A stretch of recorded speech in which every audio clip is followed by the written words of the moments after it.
Hello student, अस्सलाम वालेकुम। First chemistry के और स्पेशल ग्रुप के नेक्स्ट लेक्चर को शुरू करने लगे। लास्ट लेक्चर अगर मैं आपको याद दिलाऊं तो उसमें हमने कंडक्टिविटी का टॉपिक अच्छा खासा कवर कर लिया था और उसके हम फैक्टर डिस्कस कर रहे हैं और 5 फैक्टर में से हमने उसके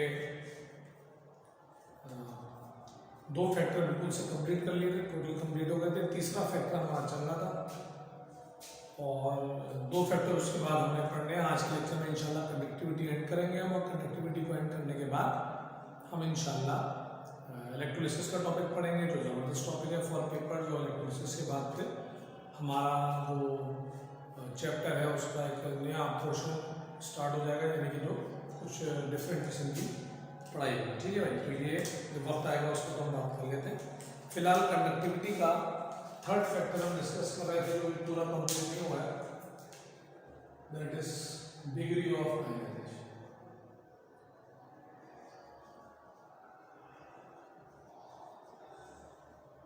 ठीक है, थर्ड फैक्टर है डिग्री ऑफ आयनाइजेशन जो कि हम डिस्कस कर रहे हैं।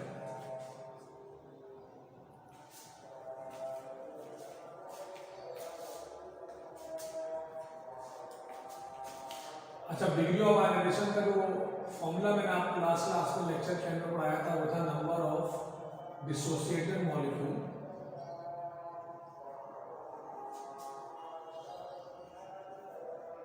Divided by total.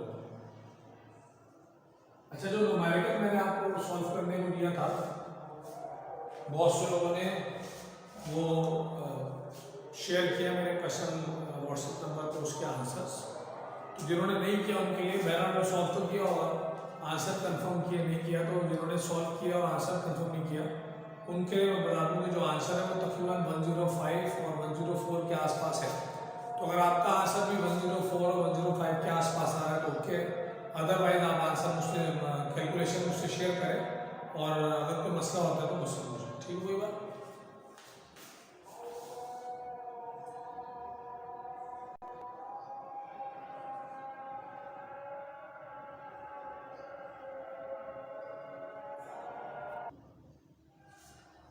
अच्छा जी, तो ये फॉर्मूला लास्ट में हमने ये पे रुका था कल लेक्चर और यहीं से हम बात को आगे बढ़ाते हैं। अब कहानी ये है कि जिस बात पे मैंने लेक्चर एंड किया था कल, अगर आपको याद हो तो बात मैंने काफ़ी तफसील से की थी और इस बात पे आप मुत्तफिक हो गए थे हम कि जो सॉल्ट आप पानी में डालते हैं उस सॉल्ट के मॉलिक्यूल्स की 2 कैटेगरीज हैं। एक को बोलते हैं डिसोसिएटेड मॉलिक्यूल, यानी वो मॉलिक्यूल जो आयन में कन्वर्ट हो रहा है, और एक को बोलते हैं अनडिसोसिएटेड जो कि मॉलिक्यूल की फॉर्म में और वो आयन में कन्वर्ट नहीं होता। मजीद अगर मैं आपको याद दिलाऊं कल का लेक्चर, तो मैंने आपसे ये कहा था कि जब सॉल्ट पानी में जाने के बाद आयन से ब्रेक होता है तो it's a reversible process. Point number 4 theory of ionization का अगर आपने देखा हो तो वहां ये बात हो रही है। अब रिवर्सिबल प्रोसेस का मतलब ये हुआ कि जो सॉल्ट है वो आयंस बनाएगा और जो आयंस है वो वापस सॉल्ट बनाएगा। सॉल्ट आयंस बनाएगा, आयंस वापस सॉल्ट बनाएंगे और ये काम इसी तरह चलता रहेगा। तो वो मॉलिक्यूल सॉल्ट के जिन्होंने आयंस बना दिए उनको बोलते हैं डिसोसिएटेड मॉलिक्यूल, और ये आयंस की फॉर्म में, क्योंकि डिसोसिएट का मतलब है ये ब्रेक हो। और वो मॉलिक्यूल जो वापस बन गए क्योंकि आयंस ने उनको वापस बना दिया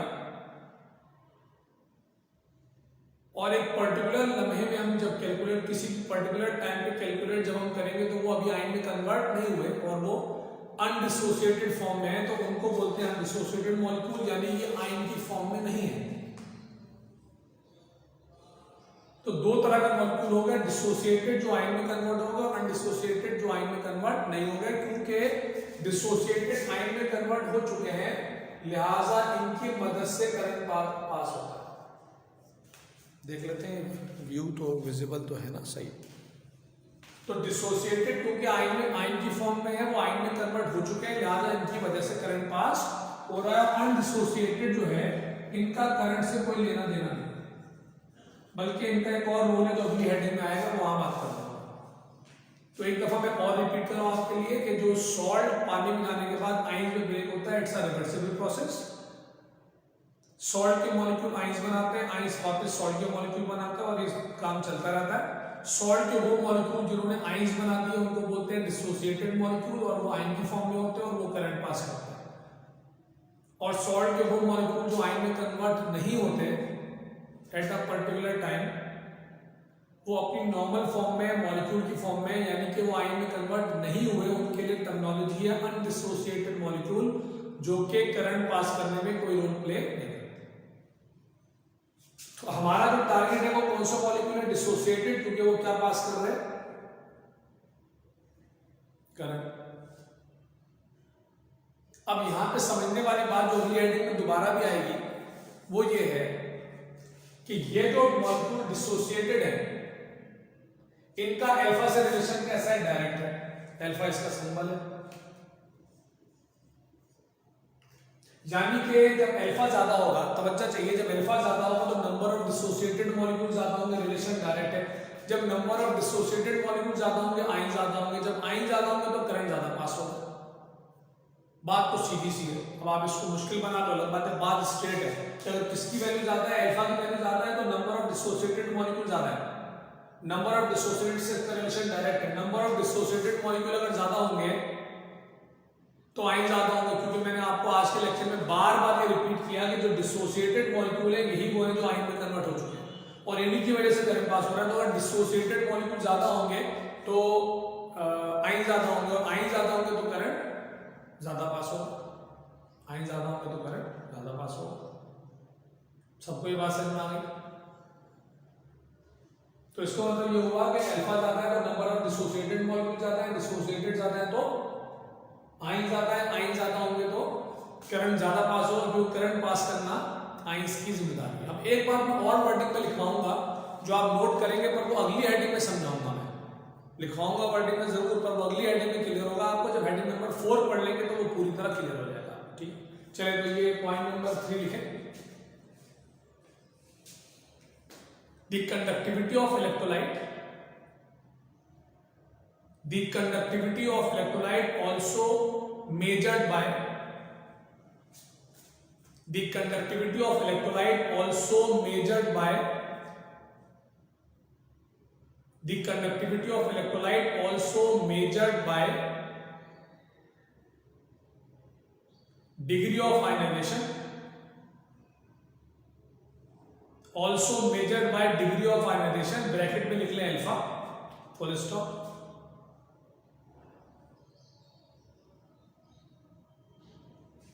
फुल स्टॉप के बाद लिखें greater the value of degree of ionization. अब यहां से शुरू किया, यहां से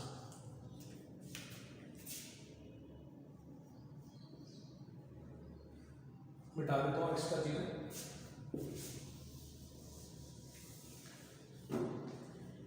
greater the value of degree of ionization, greater will be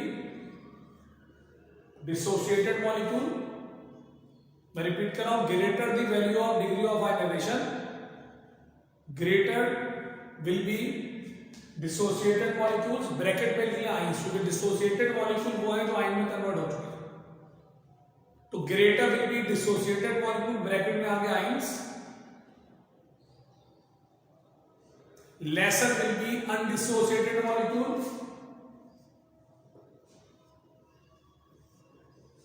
lesser will be undissociated. जाहिर सी बात है टोटल मॉलिक्यूल में डिसोसिएटेड और अनडिसोसिएटेड दोनों शामिल है, तो जब डिसोसिएटेड ज्यादा होंगे तो अनडिसोसिएटेड कम होंगे। 100 में से अगर डिसोसिएटेड 70 है तो अनडिसोसिएटेड 30 होंगे, लेकिन अगर 100 में से डिसोसिएटेड 90 है तो अनडिसोसिएटेड 10 होंगे। तो greater will be dissociated molecule, bracket में आ गया ions, laser will be undissociated molecule, lesser will be undissociated molecule, lesser will be undissociated molecule, hence lesser will be resistance, hence lesser will be resistance, hence lesser will be resistance in the flow of ions, hence lesser will be resistance in the flow of ions. In the flow of ions means greater will be conductivity. Means greater will be conductivity.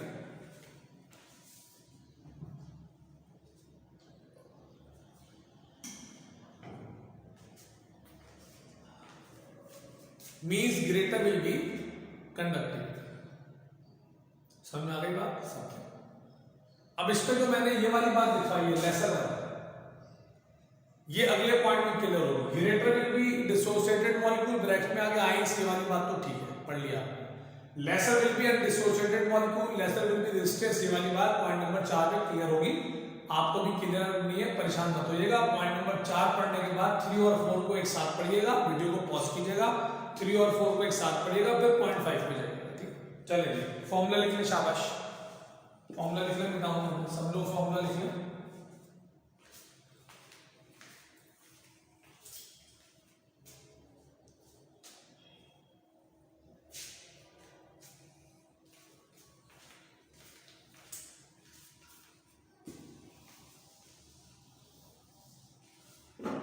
अच्छा, अब आगे सबसे मुश्किल heading, जो कि last class में क्योंकि time कम था तो मैंने स्टार्ट नहीं किया। मुझे शक था कि अगर मैं असल में ये हेडिंग नंबर 3 है, पर अगर मैं ये पहले शुरू कर देता ना तो लास्ट लेक्चर में टाइम नहीं था, तो आपका समझो अगले लेक्चर तक बिल्कुल परेशान रहता, तो मैंने इसलिए आसान बात की थी। अभी पॉइंट नंबर 4 जो है ये सबसे मुश्किल पॉइंट है।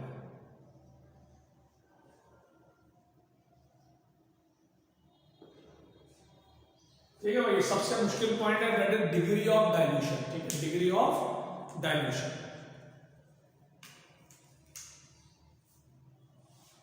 अब से पहले जरा हेडिंग को समझते हैं। देखिए, डाइल्यूशन का मतलब होता है कि सॉल्ट की क्वांटिटी को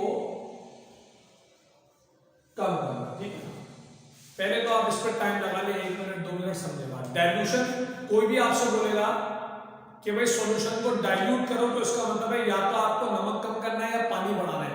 अब पानी बढ़ाने का हमारा टॉपिक चल नहीं रहा है, जो हेडिंग है वो पानी को टारगेट कर नहीं रही, तो पानी को आप करते हैं साइड लाइन।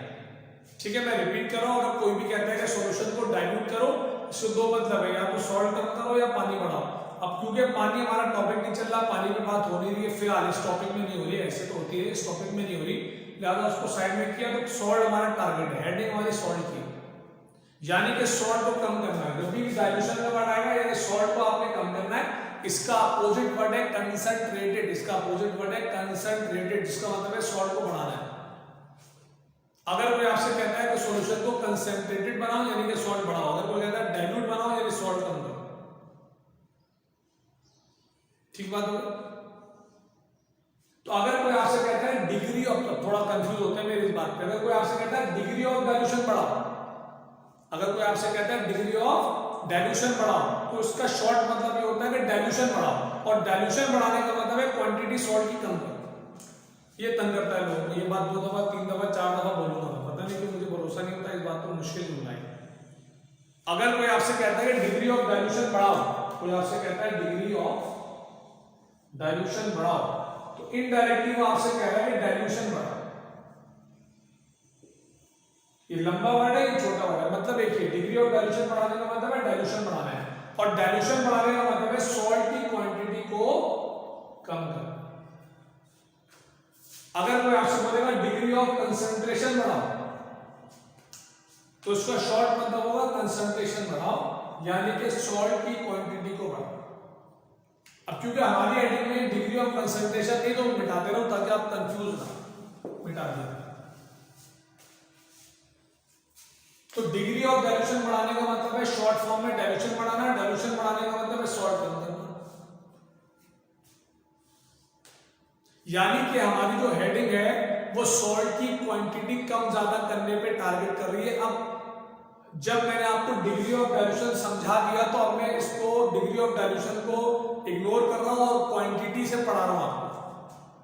मैंने आपको हेडिंग क्लियर कर दी, कोई आपसे पूछता डिग्री ऑफ डाइल्यूशन का मतलब क्या है, आप बता सकते हैं, पर अब जो पढ़ाई करनी है अंदाजा हो गया कि जो हेडिंग है वो सॉल्ट की क्वांटिटी की टॉपिक पे हेडिंग है। कंटेनर में सॉल्ट की क्वांटिटी बढ़ाने से क्या होगा, कंटेनर में सॉल्ट की क्वांटिटी कम करने से क्या होगा, ये है। ठीक है, तो मैं सॉल्ट की क्वांटिटी में शिफ्ट करूंगा।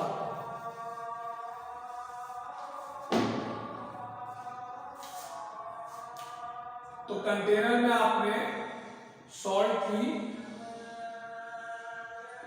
क्वांटिटी बढ़ा, यहां से प्राइस का।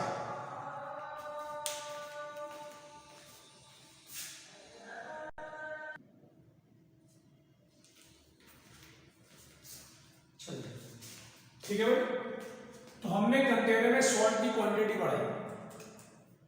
सॉल्ट की क्वांटिटी बढ़ेगी तो आप सबको पता है, अब तक इतने दिन से बार बार पढ़ के आपके जहन में डाल दिया मैंने कि सॉल्ट जब पानी में जाता है तो आइंस में ब्रेक होता है, तो जब सॉल्ट की क्वांटिटी बढ़ेगी तो आइंस बढ़ेंगे, आइंस बढ़ेंगे। और क्योंकि करंट पास करना आइंस की जिम्मेदारी है, तो जब आइंस बढ़ेंगे तो कंडक्टिविटी बढ़नी चाहिए।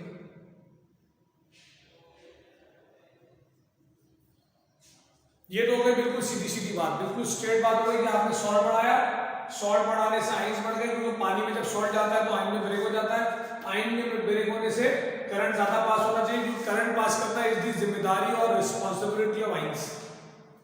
थ्योरी ऑफ आयनाइजेशन का पॉइंट नंबर 2, आयन की वजह से करंट पास होगा, आयन ज्यादा होंगे तो करंट ज्यादा पास होगा। लेकिन यहां पे ट्विस्ट, अब जिन्होंने पिछली हेडिंग सही से पढ़ी उनको समझे फौरन आएगा। अब किताब ये बोलती है कि जब सॉल्ट पानी में ऐड होता है तो दो तरह के मॉलिक्यूल वो बनाता है, डिसोसिएटेड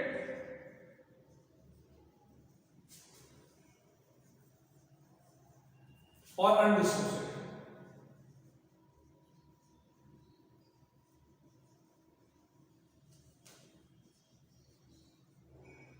जो डिसोसिएटेड मॉलिक्यूल्स हैं ये आपको आयंस देते हैं, तफसील से बात हुई, और जो अनडिसोसिएटेड है वो आयन नहीं देते, यानी करंट पास करने में उनका कोई रोल नहीं है। अब जो पढ़ाई में ट्विस्ट है वो सुनने का है।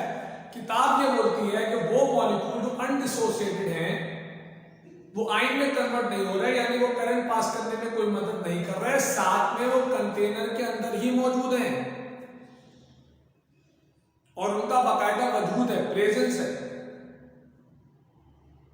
इसका मतलब यह हुआ कि जब सॉल्ट के ions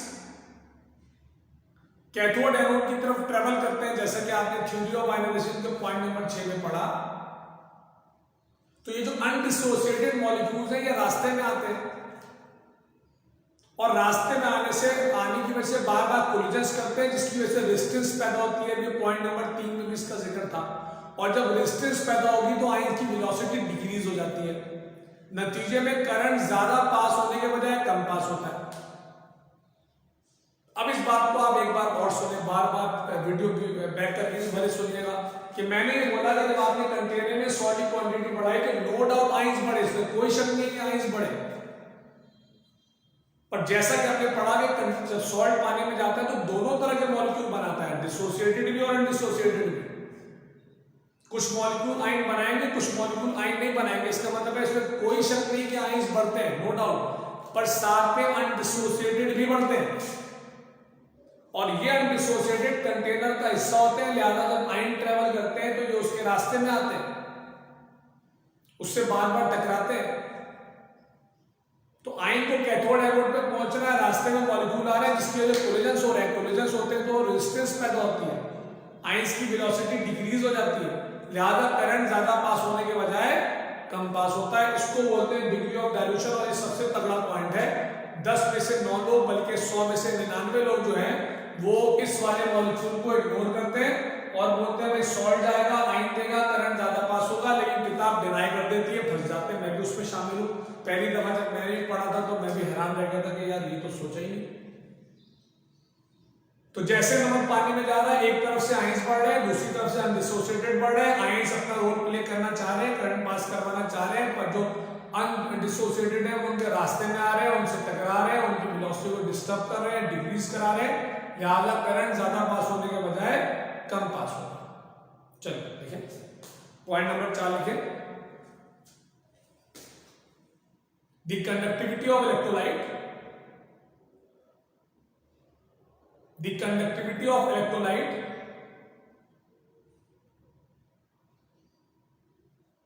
is also influenced by the conductivity of electrolyte is also influenced by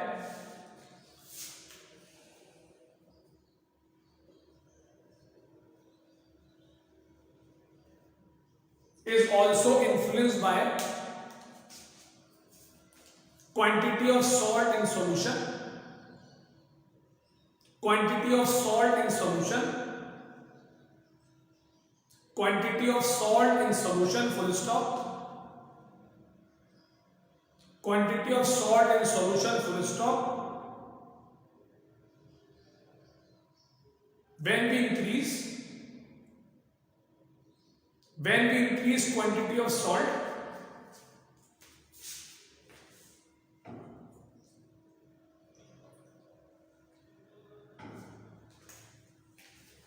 when we increase quantity of salt in solution, when we increase quantity of salt in solution, number of dissociated molecules increases, number of dissociated molecules increases,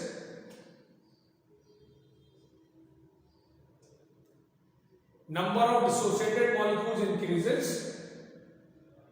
that is ions increases, number of dissociated molecule increases, that is ions increases, but undissociated molecules also increases, but undissociated molecules also increases, but undissociated molecules also increases, results in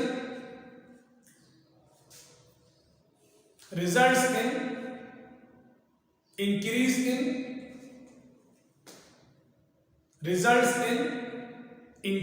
in resistance, मुखालफत, resistance का मतलब मुखालफत, results in increase in resistance in the flow of ions, resistance in the flow of ions, in the flow of ions due to collisions,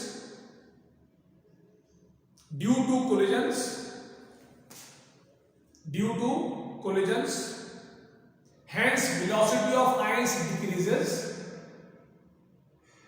hence velocity of ions decreases to decrease conductivity, hence velocity of ions decreases to decrease conductivity. चलिए अब इसको एक दफा पहले आप और सुन लें wording को भी।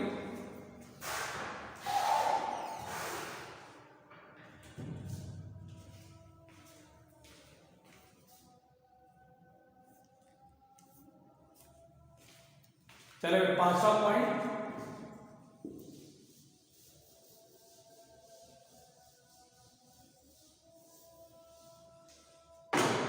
Point number 5 is pressure. Point number 5 है प्रेशर, पॉइंट नंबर 5 है प्रेशर। अभी बड़ा आसान से है, इसमें ज़्यादा टाइम नहीं लगेगा, उसके बाद हम स्टार्ट ले लेंगे इलेक्ट्रोलिसिस का टॉपिक और इंशाल्लाह कल के लेक्चर में वो कंप्लीट होगा, फिर और बात होगी। अच्छा अब देखो ये प्रेशर का बोलता है कि जब कंटेनर, चैप्टर नंबर 2 याद दिला रहा हूँ, ऑलमोस्ट आप सबने चैप्टर नंबर 2 इतना तो पढ़ा है कि डायग्राम आपको भूलेंगे नहीं। कंटेनर में भरा हुआ सॉल्यूशन,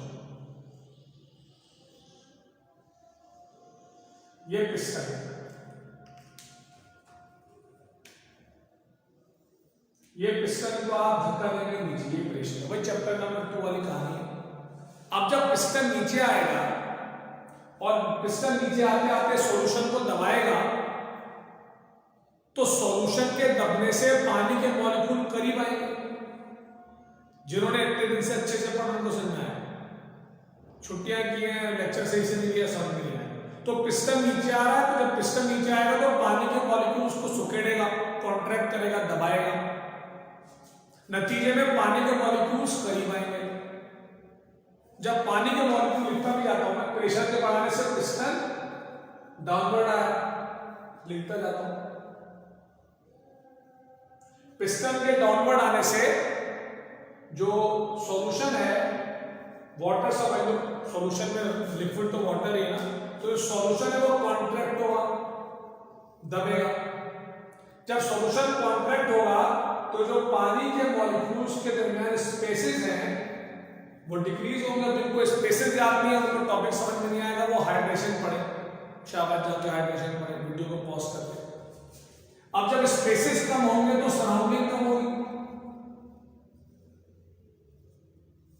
सराउंडिंग कम होगी तो आइंस कम होंगे, और आइंस कम होंगे तो कंडक्टिविटी कम होगी। पूरी एक साइकिल चल रही है।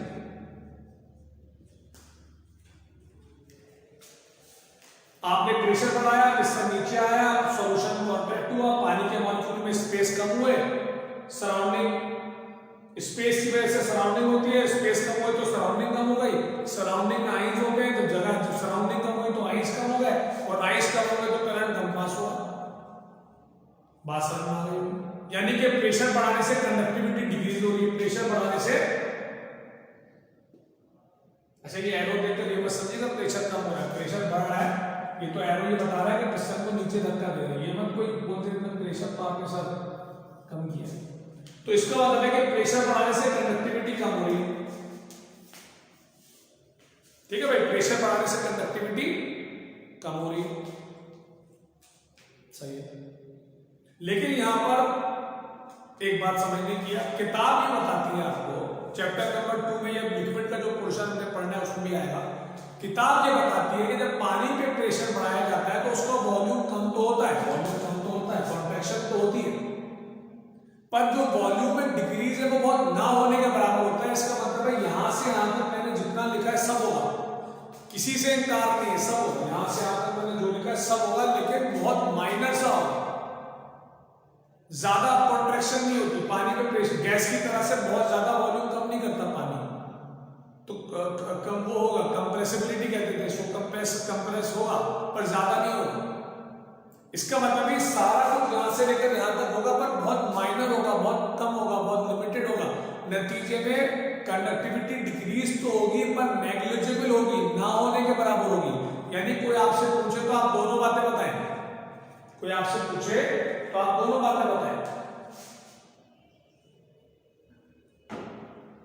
आप उसको बोले कि प्रेशर बढ़ाने से कंडक्टिविटी कम होती है, वो पूछे तो आप पूरा बताएंगे, ये कम हुआ, करीब हुआ, कॉन्ट्रैक्शन हुआ, स्पेस कम हुए, सराउंडिंग कम हुई, आइंस कम हुए, करंट कम पास हुआ, सब बताएं उसको। पर उसके बाद ये भी बताएं कि किताब साथ में ये भी पढ़ा दी कि सारा कुछ बहुत ज्यादा नहीं होता, माइनर होता है, नेग्लिजिबल होता है, ना होने के बराबर होता है, यानी कंडक्टिविटी डिक्रीज तो होगी पर नेग्लिजिबल डिक्रीज आएगा। ठीक हो गई बात? चलो बढ़ी देखें। Pressure has no significant influence. Pressure has no significant influence. Pressure has no significant influence on conductivity. Pressure has no significant influence on conductivity. No significant influence on conductivity. Full stop. By applying very high pressure, by applying very high pressure, by applying very high pressure, the compressibility in solution, the compressibility in aqueous solution, the compressibility in aqueous solution, the compressibility in aqueous solution is negligible, is negligible, Hence, decrease in conductivity is also negligible. Hence, decrease in conductivity is also negligible. Hence, decrease in conductivity is also negligible. Full stop. चले भाई, तो ये conductivity का topic हमारा wind up हो गया। बहुत अच्छा लॉजिकल सा टॉपिक था ये, आपके कॉन्सेप्ट के लिए बड़ा काम आएगा। मैं ये तो नहीं कहता कि पेपर में कितने नंबर का आ जाएगा और कैसे आ जाएगा, ये तो नहीं बात हो सकती है, पेपर तो मैं नहीं बना रहा, लेकिन ये मेरा अंडरस्टैंडिंग बढ़ाने के लिए, सही मानों में समझने के लिए कि करंट पास करना कहते हैं, क्योंकि चैप्टर में इलेक्ट्रोलाइट क्या है और आपको यही पता ना हो कि करंट पास करना किसको बोलते हैं, क्यों ज्यादा होता है, क्यों कम होता है, तो बहुत गलत बात हो जाएगी। अब हम बिल्कुल से नया टॉपिक शुरू कर रहे हैं, दैट इज इलेक्ट्रोलिसिस। नया टॉपिक हमारा कंडक्टिविटी वाइंड अप हो गई, नया टॉपिक है इलेक्ट्रोलिसिस। चैप्टर नंबर 7 के जो पोर्शन है उसमें पहला पोर्शन में खत्म हो जाएगा, उसके बाद जो पढ़ाई होगी बिल्कुल अलग से होगी, उसमें करंट के बारे में इतनी बात नहीं होगी, सॉल्यूशन पे ज्यादा बात होगी। करंट पे जो बात है उसमें ऑलमोस्ट ही आखिरी हेडिंग है, उसके बाद बात होगी पर इतनी नहीं। अब थ्योरी ऑफ आयोनाइजेशन का पॉइंट नंबर 6 आपने कल पढ़कर आना है, उसमें इलेक्ट्रोलिसिस को डिफाइन किया।